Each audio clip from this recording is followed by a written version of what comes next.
محترم ناظرین السلام علیکم ورحمۃ اللہ وبرکاتہ۔ وہ بوڑھا شخص 4 دن سے عدالت کے احاطے میں جھاڑو لگا رہا تھا۔ سنا تھا یہاں نئے بڑے جج کی تقرری ہونے والی ہے۔ جس دن جج آیا وہ بوڑھا شخص عدالت کی سیڑھیوں پر بیٹھ گیا۔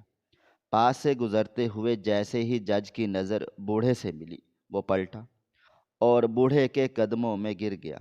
لوگ آنکھیں پھاڑے منظر دیکھ رہے تھے کہ شہر کا سب سے بڑا جج پھوٹ پھوٹ کر رو رہا تھا اور معافیا مانگ رہا تھا کیونکہ یہ بوڑھا۔ میں آئینے کے سامنے کھڑا اپنی ٹائی درست کر رہا تھا۔ آنکھیں رات بھر جاگنے کے باعث سرخ ہو رہی تھیں۔ آج مجھے اپنا لیٹر لینے کے لیے جانا تھا۔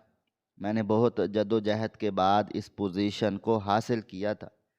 جج بننا عام بات نہیں ہوتی، اور وہ بھی اتنے بڑے عہدے پر فائز ہونا کوئی معمولی بات نہیں ہے۔ ابھی میں کوٹ پہنتا جب کمرے کا دروازہ کھلا تھا اور میری بیوی داخل ہوئی تھی، سہمی ہوئی ہرنی کی مانند۔ سر جھکا ہوا تھا، دوپٹہ سر پر جما ہوا تھا۔ میں نے ایک نظر اس پر ڈالی تھی اور اشارے سے کوٹ پہنانے کا حکم دیا تھا۔ وہ فوراً کوٹ اٹھا کر میرے پیچھے کھڑی ہو گئی تھی۔ میں نے ہاتھ سیدھے کیے تھے اور کالا کوٹ زیب تن کر لیا تھا۔ میں کچھ کہتا اس سے پہلے ہی اس کی سہمی ہوئی دھیمی آواز میرے کان کے پردے سے ٹکرائی تھی۔ دانیال، کیا میں آج اپنی امی سے ملنے کے لیے ان کے گھر چلی جاؤں؟ 2 مہینے بیت گئے ہیں، ابھی تک میں نے ان کی خیریت بھی دریافت نہیں کی ہے۔ ملازمہ کے ذریعے معلوم ہوا تھا کہ ان کی طبیعت ٹھیک نہیں ہے۔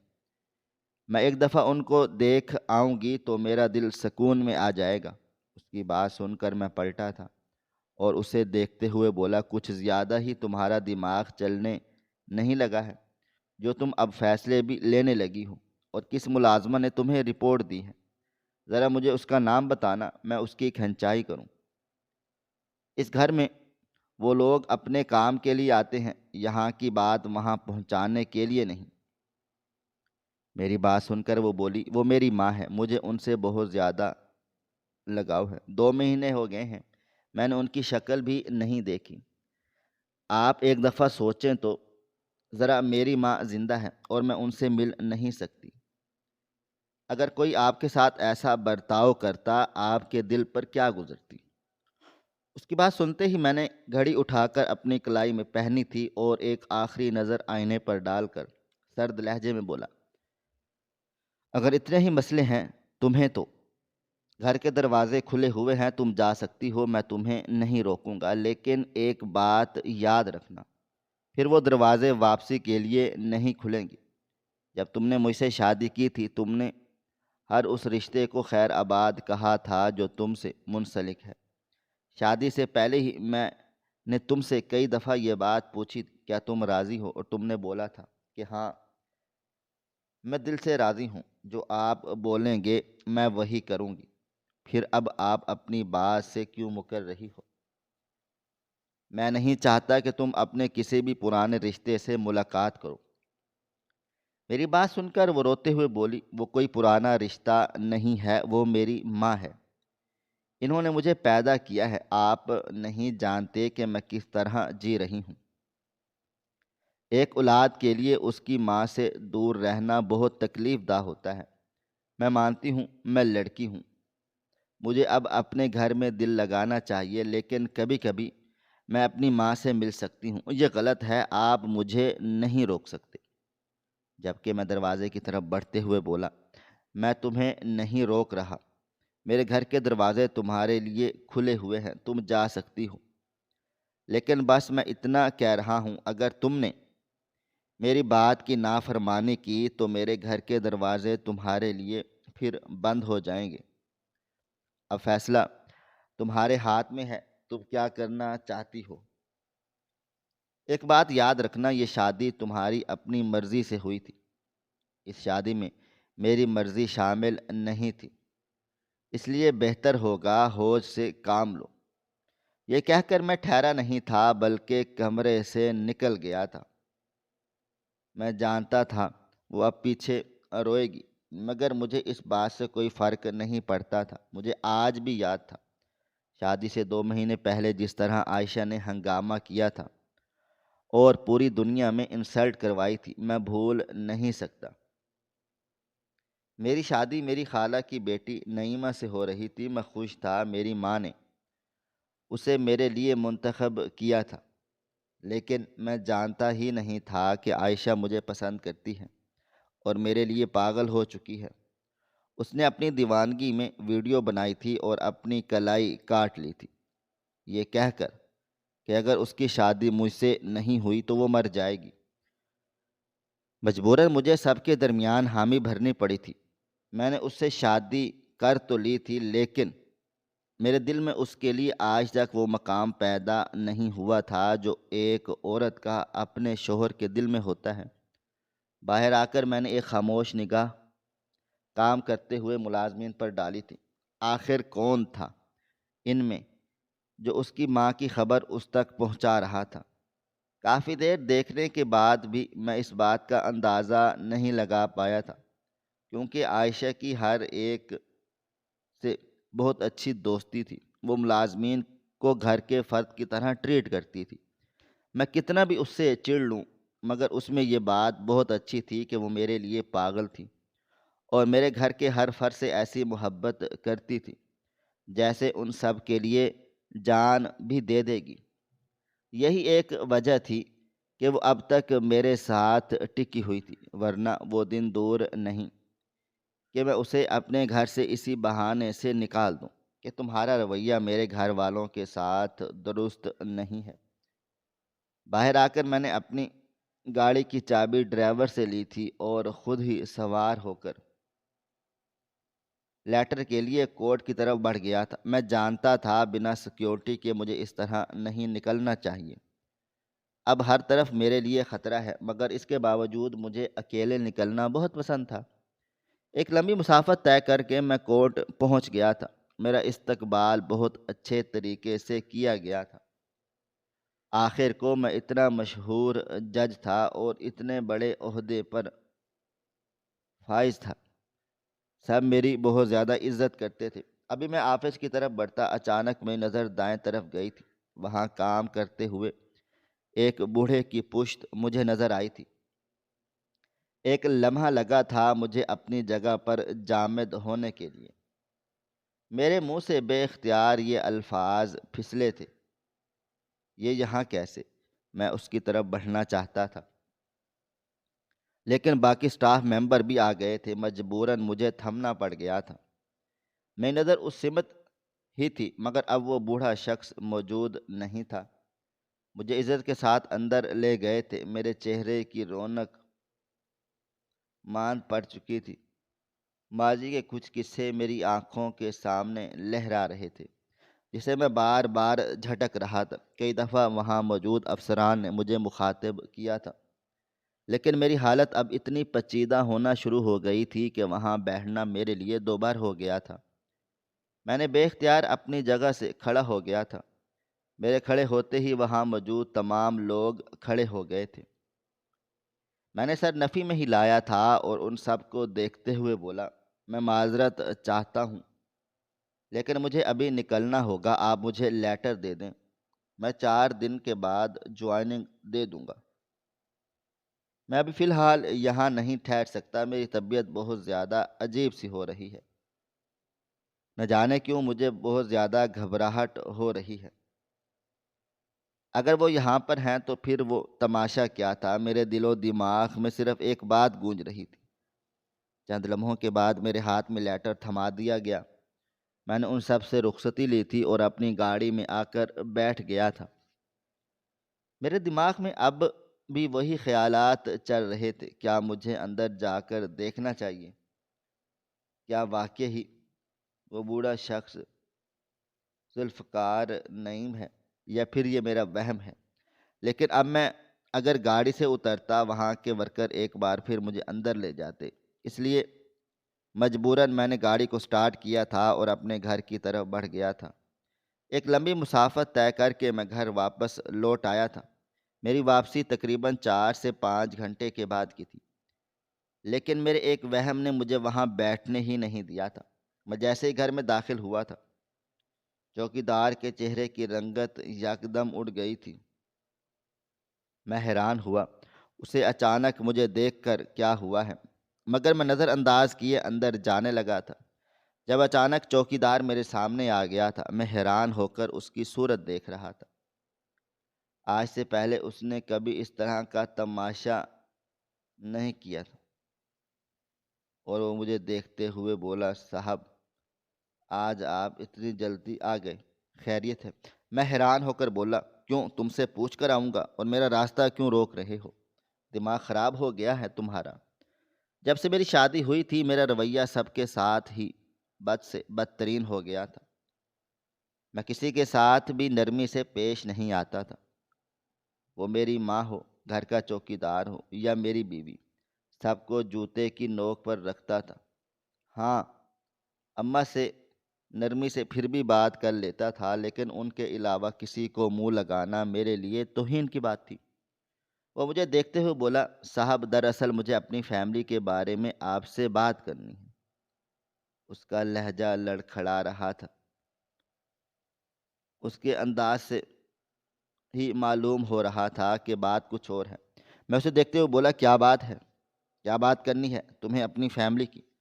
وہ کچھ دیر خاموش رہا، پھر بولا، وہ صاحب آپ سے کچھ پیسے چاہیے تھے، سمجھ نہیں آ رہا کس طرح آپ کے سامنے معاملہ بیان کروں۔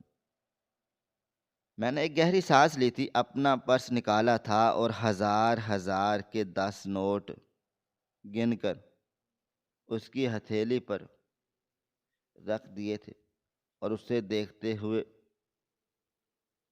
بولا، یہ رکھ لو، تمہاری سیلری سے آخر میں کاٹ لوں گا۔ یہ کہتے ہی میں اندر کی طرف بڑھ گیا تھا۔ وہ ایک بار پھر میرے سامنے آیا تھا کچھ اور کہنے کے لیے، مگر اب میں رکا نہیں تھا، کیونکہ اس کے انداز نے مجھے احساس دلا دیا تھا کہ میری بیوی میری نافرمانی کر کے اپنی ماں کے گھر چلی گئی ہے۔ میں ایک جج تھا، وکیل سے بھی اونچے عہدے والا۔ اگلے شخص کی شکل دیکھ کر مجھے اندازہ ہو جاتا تھا کہ وہ مجھ سے کیا چھپا رہا ہے، اور میرے اندر کیا بولنے والا ہے سامنے۔ میں اندر کو داخل ہوا تو ملازمین میں ہلچل مچ گئی تھی، جبکہ میں سب کو نظر انداز کیے اسٹڈی روم کی طرف بڑھ گیا تھا۔ مجھے معلوم تھا میری بیوی یہ قدم ضرور اٹھائے گی، وہ میرے پیٹھ پیچھے اپنی ماں سے ملنے کے لیے جائے گی، لیکن مجھے اندازہ نہیں تھا کہ وہ اتنی جلد بازی کا مظاہرہ کرے گی۔ میں اپنے کمرے میں داخل ہو کر کوٹ اتار کر سٹینڈ پر لٹکا چکا تھا اور خاموشی سے کرسی کھینچ کر بیٹھ گیا تھا۔ میرا دل دماغ بہت زیادہ بھاری ہو رہا تھا۔ اس وقت مجھے میری بیوی کی بالکل فکر نہیں تھی۔ اس کا دماغ میں رات کو بالکل درست کرنے کا ارادہ رکھتا تھا، لیکن آج جو کوٹ میں نے آدمی دیکھا تھا اس نے میرا چین چھین لیا تھا۔ میں اب تک سمجھ رہا تھا کہ ذوالفقار صاحب اب اس دنیا میں نہیں رہے، مگر وہ کوٹ میں موجود تھے۔ ان کی پشت کو میں ہزاروں کی بھیڑ میں بھی پہچان سکتا تھا۔ یہ وہ عظیم انسان تھا جس کی وجہ سے آج مجھے یہ مقام حاصل ہوا تھا، لیکن وہ ایک چپڑاسی کا کام کر رہے تھے۔ یہ سوچ کر میرا دماغ بالکل کام کرنا بند کر چکا تھا۔ کافی دیر تک میں خاموشی سے بیٹھا ایک نقطے کو گھورتا رہا تھا، اور پھر کب میں ماضی کے وقت میں پہنچا مجھے علم نہیں ہوا تھا۔ 15 سال کا میں ایک ایسا لڑکا تھا جس کے آگے پیچھے کوئی بھی نہیں تھا۔ میری کمر اتنی کمزور تھی کہ مجھے سب کچھ اپنے بل بوتے پر کرنا تھا۔ پڑھائی کے ساتھ ساتھ میں مزدور بھی تھا۔ گراؤنڈ فلور سے بلاک اکثر میں 5ویں فلور تک لے کر جاتا، اور بدلے میں مجھے صرف اور صرف 1000 روپے ملتے تھے، جو میرے گھر کا راشن پانے کے لیے کافی ہوتے تھے۔ میرا ارادہ آگے پڑھنے کا بھی تھا، لیکن اپنے حالات کو دیکھتے ہوئے میں نے اپنے دل کو سمجھا لیا تھا کہ مجھے سمجھوتا کرنا پڑے گا۔ انسان کی زندگی کا یہی ایک موڑ ہے، اگر اس کے پاس پیسہ اور شہرت نہیں ہے، یا کسی ایسے شخص کا سر پر ہاتھ نہیں ہے جو اسے مستقبل میں کامیابی کی سیڑھیوں تک پہنچا سکے، وہ انسان سوائے دھکوں کے دنیا میں اور کچھ بھی نہیں کھاتا۔ معمول کے مطابق آج میں بھی سکول کے بعد اپنے کام پر آیا ہوا تھا۔ آج مجھے بلاک تیسری منزل پر چڑھانے تھے، اور میں تھوڑا بہت دیر پرسکون ہو گیا تھا کہ آج رات کم محنت لگے گی، مگر پیسے آج کم کر دیے گئے ہیں۔ جہاں مجھے 1000 ملتے تھے، آج 800 دینے کی بات ہوئی تھی۔ میں نے ابھی آدھے بلاک ہی اوپر چڑھائے تھے جب ایک بہت بڑی سی گاڑی بلڈنگ کے سامنے آ کر رکی۔ تمام مزدور فوراً سیدھے ہو کر کھڑے ہو گئے تھے، یقیناً مالک آئے تھے۔ لمحہ گزرا تھا اور گاڑی کا دروازہ کھول کر کوئی اور نہیں بلکہ ذوالفقار نعیم اترے تھے۔ ان کو دیکھتے ہی تمام مزدور ان کے ادب میں سر جھکا چکے تھے۔ میری کمر میں شدید درد ہو رہا تھا، میں جھک نہیں پایا تھا۔ وہ قدم بہ قدم چلتے ہوئے میرے سامنے ہی آ گئے تھے۔ ان کو دیکھتے ہی میں نے جھکنے کی کوشش کی، مگر انہوں نے میرے کندھے پر ہاتھ رکھا تھا اور مجھے دیکھتے ہوئے بولے، کیا ہوا؟ کمر میں درد ہو رہا ہے؟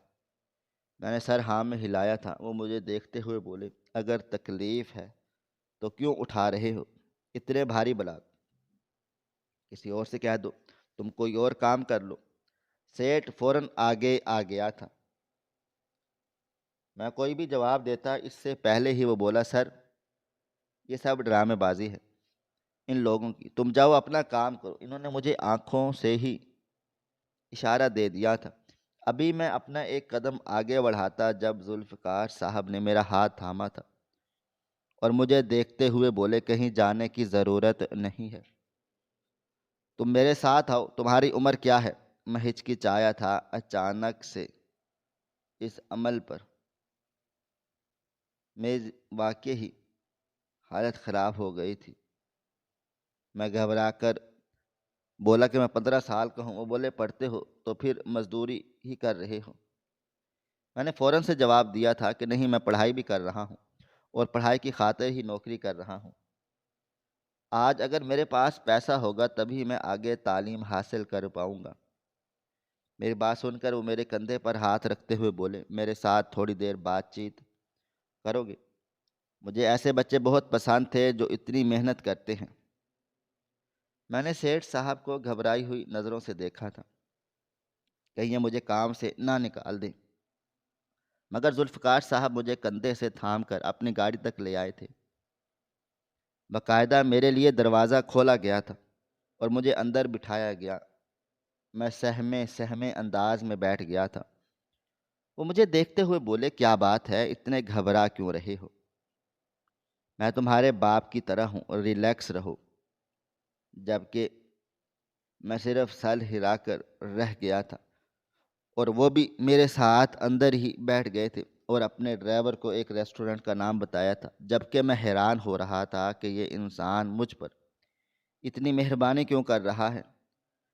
آج کے دور میں کوئی بھی شخص آپ کے ساتھ اچھا سلوک کر رہا ہے تو آپ کو خوشی نہیں ہوتی بلکہ پریشانی ہونا شروع ہو جاتی ہے کہ آخر یہ اتنا مہربان کیوں ہے، آخر یہ آپ سے اس مہربانی کے بدلے کیا لے گا۔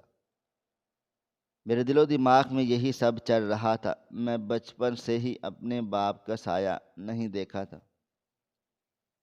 اور نہ ہی چاچو کا، ماموں کا، کہ کوئی ایسا شخص میرے سر پر موجود ہو کہ اگر میں کبھی کسی مصیبت میں آؤں تو وہ میری حفاظت کر سکے۔ میں نے بچپن سے ہر مصیبت کا سامنا خود کیا تھا، اس لیے ہمیشہ مجھے ایسے مسائل پریشانی میں ہی مبتلا کر دیتے تھے۔ وہ مجھے ایک بہت بڑے ریسٹورنٹ میں لے آئے تھے۔ میرے کپڑے بہت زیادہ خراب ہو رہے تھے۔ میں ہچکچاہٹ میں ان سے یہ بات بول بھی نہیں پا رہا تھا۔ گاڑی پارکنگ میں رکی تھی اور وہ مجھے اندر لے کر بڑے تھے، ان کے لیے ادب سے سر جھکائے جا رہے تھے جبکہ میں ان کے ساتھ ساتھ چل رہا تھا۔ وہ مجھے دیکھتے ہوئے بولے، یہاں پر کھانا کھاؤ، اس کے بعد ہم تمہارے لیے کپڑے خریدنے چلتے ہیں۔ پھر تم مجھے بتانا کہ تم کون سے اسکول میں پڑھتے ہو۔ تمہیں پتہ ہے تمہاری عمر میں بھی ایسا ہی تھا، محنت بھی کرتا تھا، پڑھائی بھی کرتا تھا، جبکہ مجھے اب بات سمجھ آنا شروع ہو گئی تھی کہ شاید یہ مجھ میں اپنا ہی عکس تلاش کر رہے ہوں۔ مجھے لے کر ایک طرف بیٹھ گئے تھے اور اپنی مرضی سے ہی کھانے کا آرڈر دیا تھا۔ کھانا بھی اچھا خاصا منگوا لیا تھا۔ تھوڑی دیر کے بعد کھانا آ گیا تھا۔ وہ مجھے ہی پلیٹ بنا کر دیے جا رہے تھے۔ خود نے ایک لقمہ بھی اپنے حلق میں نہیں اتارا تھا۔ مجھے حیرانگی بھی ہو رہی تھی، مگر میں نے فی الحال کھانا ہی تناول کیا تھا کیونکہ دوپہر کا وقت ہو رہا تھا۔ میں نے ابھی تک کچھ بھی نہیں کھایا تھا۔ کھانا کھانے کے بعد وہ مجھے لیے ایک بہت بڑے مال میں آ گئے تھے۔ آج تک میں نے ایسی جگہ کی شکل بھی نہیں دیکھی تھی۔ انہوں نے اپنی پسند سے ہی مجھے 4 جوڑی کپڑے کے دلائے تھے اور ایک بار پھر اپنی گاڑی میں بٹھا کر نہ جانے اب کہاں لے کر جا رہے تھے۔ میں خاموشی اب نہیں رہ پایا تھا اور انہیں دیکھتے ہوئے بولا، صاحب میری آج کی دہاڑی ضائع ہو جائے گی۔ سیٹھ مجھے پیسے نہیں دے گا۔ آپ کی بہت مہربانی۔ آپ نے مجھ پر اتنا کرم کیا۔ آپ نے مجھے میرے کام کی جگہ چھوڑ دیں۔ جتنے بلاک رہ گئے ہیں میں رات دیر تک کام کر کے انہیں اوپر پہنچا دوں گا۔ میری بات سن کر وہ بولے، تمہاری جگہ کوئی اور کام کر رہا ہے۔ تم ابھی میرے ساتھ میرے بنگلے پر جا رہے ہو۔ آج میں تمہیں اپنی ایک بڑی سی لائبریری دکھاتا ہوں جہاں میری بے شمار کتابیں موجود ہیں۔ اگر تم کتابیں پڑھنا چاہو تو میں تمہیں روکوں گا نہیں، اور مجھے تم سے کچھ اور باتیں بھی کرنی ہیں۔ میں فوراً سے بولا، آپ کیا باتیں کرنا چاہتے ہیں؟ کب سے آپ یہی بات کہہ رہے ہیں؟ آپ بولیں، میں سن رہا ہوں۔ مجھے کتابیں پڑھنے کا خاص شوق نہیں ہے۔ میری بات سن کر وہ بولے، اگر کتابیں پڑھنے کا شوق نہیں ہے تو پھر تعلیم حاصل کیوں کر رہے ہو؟ ان کی بات سن کر میں چند لمحے خاموش رہا تھا، پھر بولا، میں نے سنا ہے کہ جن کے پاس تعلیم ہوتی ہے وہ کبھی بھی معاشرے میں ذلیل نہیں ہوتے، بلکہ آہستہ آہستہ اپنا مقام حاصل کر لیتے ہیں۔ میں بھی چاہتا ہوں کہ دیر سے ہی صحیح مگر ایک ایسے مقام پر پہنچ جاؤں کہ اپنی ماں کو 3 وقت کی روٹی آرام سے دے سکوں۔ میرے سر پر باپ کا سایہ نہیں ہے، آگے پیچھے کوئی ایسا سہارا نہیں ہے جو مجھے سنبھالے۔ مجھے ہی میری ماں کی خدمت کرنی ہے، ان کو ایک اچھی زندگی دینی ہے۔ اگر میں اس طرح آپ کے ساتھ اپنا وقت برباد کروں گا تو سوائے رسوائی کے اور کچھ بھی نصیب نہیں ہوگا۔ میری بات سن کر وہ بولے، ایسا کچھ بھی نہیں ہے، تمہارا وقت برباد نہیں ہو رہا، تمہیں اس وقت کے پیسے بھی ملیں گے۔ ابھی فی الحال میرے گھر چلتے ہیں، وہیں پر باقی کی باتیں ہوں گی۔ وہ انسان بہت عجیب سا تھا، ایک عجیب پہیلی جسے میں حل کرنا چاہتا تھا لیکن مجھ سے حل نہیں ہو رہی تھی۔ وہ مجھے لیے اپنے بنگلے پر آ گئے تھے، اتنا حسین اور بڑا بنگلہ میں نے اپنی پوری زندگی میں بھی نہیں دیکھا تھا۔ وہ مجھے لیے لائبریری میں آئے تھے، اتنی ساری کتابیں، اتنا بڑا کمرہ، میری آنکھیں حیرانگی سے بڑی ہو گئی تھیں۔ وہ میرے کندھے پر ہاتھ رکھتے ہوئے بولے، مجھے یہ بتاؤ آگے جا کر تمہارا کیا بننے کا ارادہ ہے؟ میرے منہ سے بے اختیار پھسلا تھا، میں جج بننا چاہتا ہوں، لوگوں کو انصاف دینا چاہتا ہوں۔ میری بات سن کر وہ بولے، تو پھر تو بہت پڑھائی کرنی پڑے گی، اتنی آسانی سے یہ مقام حاصل نہیں ہوتا۔ میری کوئی اولاد نہیں ہے۔ آج جب میں گاڑی سے اترا میری نظر بے اختیار تم پر گئی تھی۔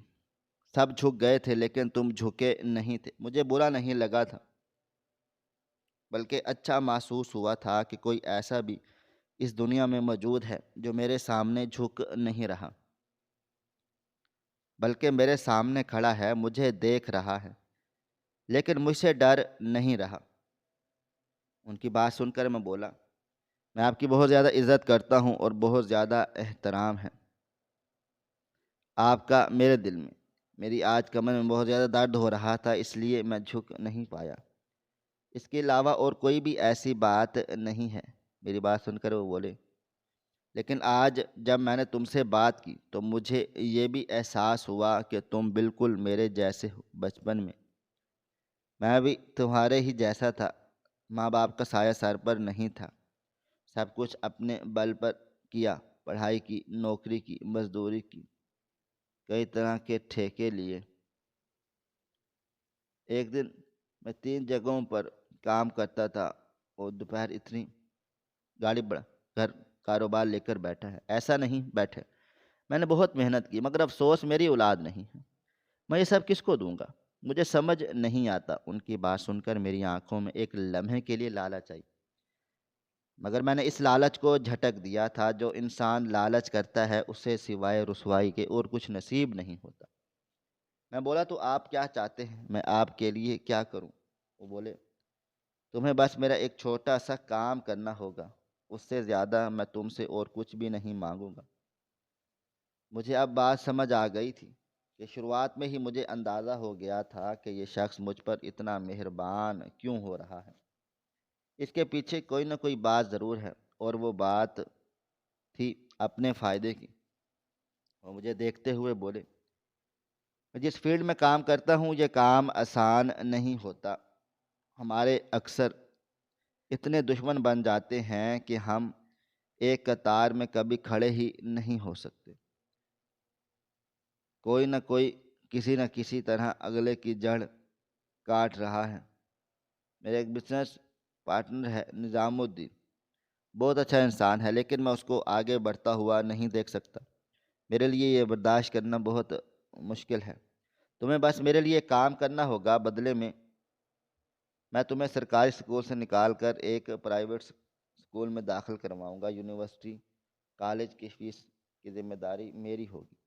تمہیں جج بنانا میری ذمہ داریوں میں شامل ہوگا، مگر اس کے بدلے تمہیں میری مدد کرنی ہوگی۔ ان کی بات سن کر میں بولا کیسی مدد؟ مجھے کیا کرنا ہوگا؟ انسان کو اگر ایسی لالچ دے دی جائے تو وہ بھی ایک 15 سال کے بچے کو وہ آٹومیٹک آپ کی بات سنے گا۔ وہ بولے تمہیں کچھ زیادہ خاص کام نہیں کرنا نظام الدین۔ آج کل ایک چھوٹا بچہ تلاش کر رہا ہے جو اس کے گھر کا کام کاج کرے۔ وہ بہت امیر ہے، بہت سے ملازم ہے، لیکن اپنی بیوی کے معاملے میں وہ کسی نوجوان مرد پر بھروسہ نہیں کر پا رہا۔ باتوں ہی باتوں میں اس نے مجھ سے ذکر بھی کیا تھا کہ اگر تم اس کے گھر کام کرو اور وہاں کی انفارمیشن مجھے دو تو بدلے میں تمہیں یہ ساریاں آسانیاں میں دوں گا۔ بولو ڈیل منظور ہے، نوکری تمہیں مل جائے گی، یہ میری ذمہ داری ہے۔ تمہیں میری طرف سے پیسہ بھی ملے گا، نظام الدین کی طرف سے بھی پیسہ ملے گا۔ اب تم سوچ لو کہ کیا چاہتے ہو۔ اگر اپنا مستقبل بنانا چاہتے ہو تو میرے ساتھ ڈیل کر لو۔ اگر ساری زندگی اس طرح ہزار بلاک 5 منزلہ تک چڑھانا چاہتے ہو تو بھی تمہاری مرضی۔ میں اب سوچ میں پڑ گیا تھا مجھے کیا کرنا چاہیے۔ مجھے بالکل بھی کوئی بات سمجھ نہیں آ رہی تھی۔ چند لمحے خاموش رہنے کے بعد میں نے ان کی طرف اپنا ہاتھ بڑھا دیا تھا۔ مجھے واقعی ایک ایسی زندگی چاہیے تھی جس میں صرف اور صرف سکون ہو، اتنی پریشانیاں اور الجھنیں نہ ہوں۔ میرے ہاتھ بڑھاتے ہی انہوں نے میرا ہاتھ تھام لیا تھا اور مجھے دیکھتے ہوئے بولے تو پھر فیصلہ ہو گیا ہے۔ تم کل کنسٹرکشن کے کام کی طرف نہیں جاؤ گے بلکہ تیار ہو کر نظام الدین کے گھر جاؤ گے، وہیں سے تمہاری زندگی کی تبدیلی شروع ہوگی۔ مگر میں جانتا ہی نہیں تھا کہ وہاں سے میری زندگی کی تبدیلی نہیں بلکہ میری بربادی شروع ہوگی۔ وقت کی رفتار نہ کبھی تھم سکی ہے اور نہ کبھی تھم پائے گی۔ اگلے دن ہی مجھے نظام الدین صاحب کے بنگلے پر پہنچا دیا گیا تھا۔ انہوں نے مجھے بہت پسند کیا تھا، میری شکل صورت بھی کافی اچھی تھی، اس لیے مجھے نوکری مل گئی تھی۔ میں نے ارادہ کیا تھا کہ اگر میرے سامنے کوئی ذاتی بات ہوئی یعنی کام کے متعلق، میں بات آگے پیچھے نہیں کروں گا۔ میں اپنے کام سے مخلص رہوں گا۔ لیکن 2 دن گزر جانے کے بعد اچانک نظام الدین صاحب نے مجھے اپنے کمرے میں طلب کیا تھا۔ میں تھوڑا سا حیران ہوا کہ آخر کیا بات ہے، لیکن میں خاموشی سے ان کے پاس چلا گیا۔ کچھ دیر ہمارے درمیان خاموشی رہی، پھر وہ مجھے دیکھتے ہوئے بولے میں جانتا ہوں کہ تم ذوالفقار کے بیٹے کی بہت اچھے آدمی ہو، اور مجھے اس بات کا بھی اندازہ ہے کہ اس نے تمہیں میری جاسوسی کے لیے یہاں بھیجا ہے۔ لیکن آج میں تمہارے ساتھ ایک ڈیل کرنا چاہتا ہوں۔ دیکھو یہ کاروبار آسان نہیں ہوتے، اس کاروبار کو چلانے کے لیے بہت محنت کرنی پڑتی ہے۔ اپنے کمپٹیٹرز کو نیچے گرانا پڑتا ہے، تب جا کر ہی آپ کامیاب ہو پاتے ہیں۔ میں نے فیصلہ کیا ہے، اگر تم میرا ایک کام کرو گے، تمہیں میں زمین سے اٹھا کر عرش پر پہنچا دوں گا۔ مجھے صرف اور صرف ایک فائل پر ذوالفقار کے دستخط چاہیے ہیں، اور پھر تمہیں وہ سب کچھ ملے گا جس کی تم تمنا کیے بیٹھے ہو۔ 15 سال کی عمر میں تمہارے پاس ایک بہت بڑا گھر ہوگا، مکان، ایک گاڑی ہوگی، اور مستقبل سنوارنے کے لیے ایک بہت اچھی نوکری۔ بولو میرا کام کرو گے؟ ایسا لگتا تھا کہ مجھے جیسے ایک کٹہرے میں کھڑا کر دیا گیا ہو، جہاں صرف اور صرف ہاں کہنا ہی میری آسانی ہو گئی تھی، ورنہ صرف مشکل میں کچھ دیر خاموش رہا تھا۔ پھر میں نے رضامندی دے دی۔ انہوں نے مجھے پورا منصوبہ سمجھا دیا کہ اس کے آگے پیچھے کوئی نہیں۔ بیوی اپنی پارٹی وغیرہ میں مگن رہتی ہے، وہ تم پر بھروسہ کر رہا ہے، تو اب تم اس کی چائے میں دوا ملاؤ گے، وہ نشہ آور دوا ہوگی۔ اس کے بعد تم اس سے میرے پیپر پر دستخط لو گے۔ میں نے ہچکچاتے ہوئے ان سے پوچھا تھا کہ یہ کس بات کے پیپر ہیں؟ آپ ان سے ہی کیوں دستخط لینا چاہتے ہیں؟ وہ بولے، بس یہ میرا ذاتی معاملہ ہے، یہ مت پوچھو، صرف اور صرف تم دستخط لو اور کسی چیز کی پرواہ مت کرو، سب تمہارا ہو۔ میں تمہیں بدلے میں سب کچھ دے دوں گا۔ مجھے سمجھ نہیں آ رہا تھا کہ میں ان کی بات پر بھروسہ کروں یا نہیں۔ میں نے فی الحال کوئی جواب نہیں دیا تھا۔ وقت گزرا رہا تھا، میں روزانہ ان کی بات کو ٹال رہا تھا۔ ہفتہ بیت گیا تھا، اور اب مہینے بھی گزرنا شروع ہو گئے تھے۔ نظام الدین صاحب اب مجھ سے اٹکنے لگے تھے۔ اگر تمہیں میرے پاس کام کرنا ہے تو میرا کام تمہیں نکال دینا پڑے گا۔ 9ویں جماعت کے پیپر شروع ہو چکے تھے۔ ذوالفقار صاحب نے مجھے ایک بہت ہی اچھے اسکول میں داخل کروا دیا تھا، اس لیے میں ابھی فی الحال ان کے ساتھ غداری نہیں کرنا چاہتا تھا۔ لیکن اب نظام الدین کی طرف سے پریشر بڑھ گیا تھا۔ میں نے اللہ کا نام لے کر وہی سب کیا تھا جو مجھے انہوں نے سمجھایا تھا۔ میں نے ان کی چائے میں دوائی ملائی اور پھر دستخط لے لیے تھے۔ میری حالت بہت زیادہ خراب ہو رہی تھی، پسینے سے میرا جسم شرابور ہو رہا تھا۔ میں دستخط لے کر آ گیا تھا، اور جب میں نے ان کے سامنے فائل رکھی تو اچانک انہوں نے خوشی کے مارے مجھے گلے سے لگا لیا تھا۔ ان کے انداز سے ہی معلوم ہو رہا تھا کہ وہ بہت بے حد خوش ہوئے ہیں۔ لیکن اگلے ہی لمحے انہوں نے مجھے ایک بہت ہی حیران کن بات بولی تھی، اب تم اس شہر میں نہیں رہ سکتے، یعنی تمہیں اپنی ماں کے ساتھ کسی اور شہر میں شفٹ ہونا پڑے گا۔ میں نے انکار کر دیا تھا کہ میں اپنا آبائی گھر چھوڑ کر کہیں بھی نہیں جا سکتا۔ میں یہاں پر سب کو جانتا ہوں، میرا یہاں پر کام یہاں پر ہے، وہاں جا کر میں کیا کروں گا؟ تب انہوں نے میرے سامنے ایک فائل رکھی تھی جو ایک بہت بڑے گھر کی تھی، اور ساتھ میں پورے 10 لاکھ کا چیک رکھا تھا کہ تم وہاں جا کر ایک پرچون کی دکان کھول سکتے ہو، اپنا کاروبار کرو، اور وہاں کہ تم کسی بھی کالج میں داخلہ لے لو گے، تمہیں کوئی پریشان نہیں کرے گا، تمہیں میں پڑھاؤں گا۔ بالکل میں خاموش ہو گیا تھا۔ کیا مجھے ان کی اس ڈیل سے فائدہ اٹھا لینا چاہیے؟ کچھ دیر سوچنے کے بعد میں نے اس دفعہ بھی رضامندی دے دی تھی، اور پیسے فائل لے کر امی کے پاس پہنچ گیا تھا۔ میں جب یہ تمام واقعہ امی کو بتایا، وہ کافی خفا ہوں کہ تم لالچ میں اتنے اندھے ہو گئے تھے کہ تم نے بنا ایک آدمی کی مرضی جانے ان سے دستخط لے لیے۔ کیا تمہیں معلوم ہے وہ دستخط اس آدمی کے لیے صحیح ثابت ہوں گے یا نہیں؟ میرے پاس ان باتوں کا جواب نہیں تھا۔ میں نے امی کو خاموش کروا دیا تھا کہ فی الحال میرے پاس ان باتوں کا وقت نہیں ہے، میرے پاس یہ ایک بہت بڑا موقع آیا ہے، اور میں اس موقع کو ضائع نہیں کرنا چاہتا تھا۔ آپ کے لیے اور میرے لیے بہتر یہی ہوگا کہ ہم نظام الدین صاحب کے کہنے پر یہ شہر چھوڑ دیں۔ امی نے بہت اختلافات کیے، لیکن ان کو جانا میرے ساتھ ہی تھا، اس لیے ہم اپنے آبائی گھر کو تالا لگا کر لاہور شفٹ ہو گئے۔ وہاں جاتے ہی مجھے پرچون کے لیے دکان مل گئی۔ میں نے ہمت کر کے کام شروع کر دیا، دن رات میں محنت کرنے لگا۔ ایسا کوئی بھی دن نہیں تھا کہ میں بے سکون ہو کر نہ سوتا ہوں۔ مجھے ہر وقت ذوالفقار صاحب کی فکر ہوتی تھی کہ آخر انہوں نے کن پیپر پر دستخط کیے تھے۔ تقریباً سال بھر کے بعد میں صرف پیپر دینے کے لیے اپنے شہر واپس آیا تھا۔ 10ویں جماعت کا پیپر دیا تھا اور واپس جانے کی تیاری کرنے لگا تھا، تب اچانک میرے گھر کا دروازہ بجا تھا۔ تو میں حیران ہوا کہ کون آیا ہے۔ میں نے دروازہ کھولا تو سامنے کوئی اور نہیں بلکہ ذوالفقار صاحب موجود تھے۔ ان کو دیکھ میں اپنی جگہ پر بالکل سن ہو گیا تھا۔ کچھ دیر وہ خاموش رہے اور پھر مجھے دیکھتے ہوئے بولے، تمہاری وجہ سے میں تباہ و برباد ہو گیا۔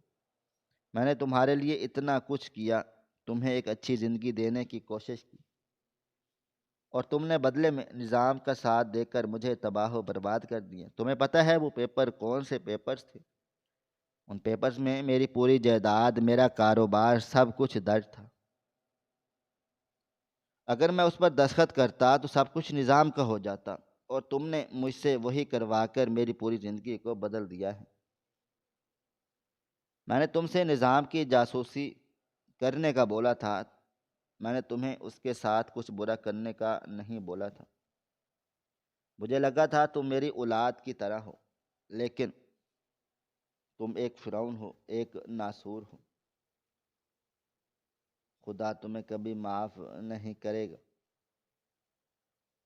جب تم سب کچھ حاصل کرو گے، کیونکہ نظام الدین تو تمہیں وہ سب دے گا جو میں دینا چاہتا تھا، مگر یاد رکھنا تمہیں وہ سکون نہیں ملے گا جو تم چاہتے ہو۔ یہ کہہ کر وہ چلے گئے، جبکہ میں اپنی جگہ پر بالکل سن ہو کر رہ گیا تھا۔ مجھے یقین نہیں آ رہا تھا یہ ہوا کیا تھا۔ مجھے لگا تھا وہ پیپر کسی پروجیکٹ کے ہوں گے، لیکن مجھے بالکل اندازہ نہیں تھا کہ نظام صاحب ایسا بھی کر سکتے ہیں۔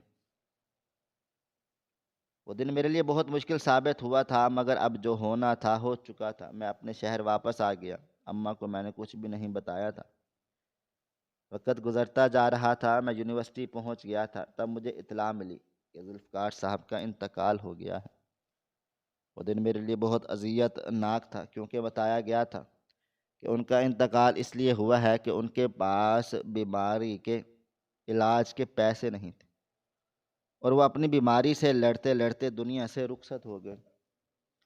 ایسا لگتا تھا جیسے کسی نے میرا کلیجہ نوچ لیا ہو۔ میں نے اس دن نظام صاحب کو فون کر کے بہت سنایا تھا کہ آپ نے اچھا نہیں کیا، آپ نے ایک انسان کی جان لے لی ہے، مگر انہوں نے بدلے میں صرف اتنا بولا تھا کہ تمہیں ایک اچھی زندگی مل رہی ہے نا، بس اس کو گزارو۔ اگر چاہتے ہو کہ انصاف دلاؤ تو پھر بہتر ہے میں تم سے وہ سب کچھ چھین لیتا ہوں جو میری بدولت تمہیں ملا ہے۔ اس وقت میں بالکل خاموش ہو گیا تھا۔ میری ماں کی طبیعت اب بہتر رہنے لگ گئی تھی، ہمارے گھر میں خوشیاں آ گئی تھیں۔ میں چاہ کر بھی ایسا کچھ بھی نہیں کر سکتا تھا، مجبوراً مجھے آنکھیں بند کرنی پڑی تھیں۔ وقت گزرتا چلا گیا تھا، میں نے ایک کے بعد ایک عہدہ حاصل کرنا شروع کر دیا تھا۔ میرے پاس اتنا دماغ تھا کہ تعلیم میں مجھے صرف اور صرف کامیابی ملی تھی۔ اسی دوران میری ملاقات عائشہ سے ہوئی۔ وہ میری محبت میں ایسی گرفتار ہوئی کہ اس نے مجھے حاصل کرنے کے لیے اپنے آپ کو مشکل میں ڈال دیا تھا۔ مجھے اس سے نفرت نہیں ہوئی تھی، مگر مجھے اس سے محبت بھی نہیں تھی۔ میں اپنے خیالات میں ہی گم تھا جب اچانک کمرے کا دروازہ کھلا اور میں ہوش کی دنیا میں لوٹ آیا تھا۔ سامنے میری بیوی کھڑی ہوئی تھی، ڈری ہوئی، سہمی ہوئی۔ اسے دیکھتے ہی میں اپنی جگہ سے کھڑا ہو گیا تھا۔ وہ کچھ کہتی اس سے پہلے ہی میں بولا، اب مل چکی ہو تو اب دوبارہ اس ٹاپک پر بات نہیں ہوگی۔ جاؤ میرے لیے کھانا بناؤ۔ ذوالفقار صاحب کو دیکھ کر میرا دل بہت زیادہ نرم ہو گیا تھا۔ اچانک ہی مجھے وہ سب یاد آنے لگا تھا جو انہوں نے مہربانیاں مجھ پر کی تھی۔ میری بیوی حیران ہوئی تھی، اسے لگا تھا کہ آج میں اسے گھر سے نکال دوں گا، لیکن شاید کچھ بدل سا گیا تھا۔ اس بوڑھے انسان کی پشت کو دیکھ کر میں ماضی میں ایسا کھویا تھا کہ حال کی ہر بات کو بھول گیا تھا۔ وقت دھیرے دھیرے گزرتا چلا جا رہا تھا، دن پر لگا کر اڑ رہے تھے، میرا رویہ انجانے میں ہی میری بیوی کے ساتھ بہتر ہو گیا تھا۔ ایسا کیوں ہو رہا تھا میں خود نہیں جانتا تھا، شاید مجھے واپس سکون ملنے والا تھا جو میرا کھو چکا تھا۔ آج چوتھا دن تھا بھی گزر گیا اور آج میری پہلی تقریر تھی۔ میں خوش بھی تھا اور میرے دل و دماغ میں یہ بات بھی چل رہی تھی کہ واقعہ آج میری ملاقات ذوالفقار صاحب سے ہو پائے گی یا نہیں۔ اور کہتے ہیں نا کہ جس انسان کو جستجو ہو اس کی خواہش ضرور پوری ہوتی ہے۔ معمول کے مطابق میں پہنچ گیا تھا پورے پروٹوکول کے ساتھ۔ جیسے ہی میں ہال میں داخل ہوا اگلے ہی لمحے میری سانسیں تھم گئیں، کیونکہ سیڑھیوں کے بالکل قریب کوئی اور نہیں، ذوالفقار صاحب بیٹھے ہوئے تھے، جنہوں نے مجھے کہا تھا کہ میں تمہارے باپ کی طرح ہوں۔ میں بنا سوچے سمجھے ان کے قدموں میں گر گیا تھا۔ ایک بہت بڑے عہدے پر فائز جج جس کی مثال ہر جگہ نہیں ملتی، اور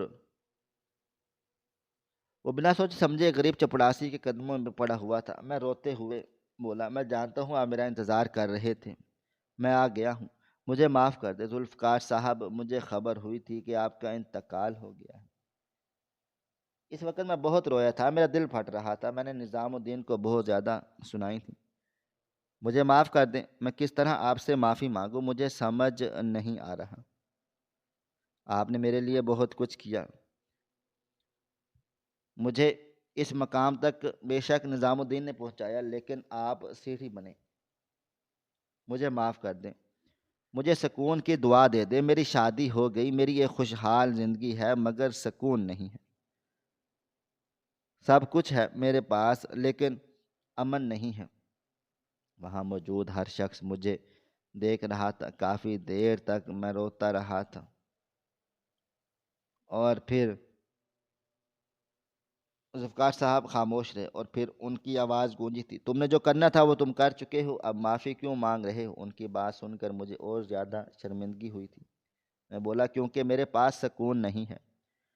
انسان کے پاس دنیا جہاں کی دولت ہو، لیکن اگر اس کے پاس ذہنی سکون نہ ہو تو اور کہیں کا بھی نہیں رہتا۔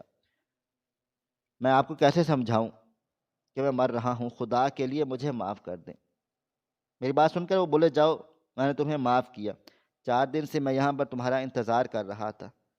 مجھے لگا تھا کہ تم مجھے دیکھ کر اکڑ دکھاؤ گے، بدتمیزی کرو گے، میری حالت دیکھ کر میرا مذاق بناؤ گے، لیکن آج تمہیں اتنا ٹوٹا بکھرا دیکھ کر مجھے تکلیف ہوئی ہے، کیونکہ میں نے تمہیں اپنی اولاد بولا تھا، اور کوئی بھی باپ اپنی اولاد کو ایسی حالت میں نہیں دیکھ سکتا۔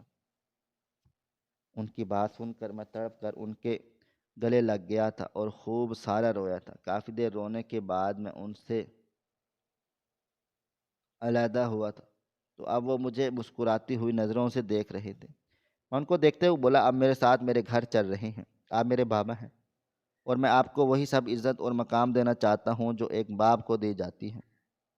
انہوں نے مجھے بہت منع کیا تھا، مگر میں انہیں اپنے ساتھ لے آیا تھا۔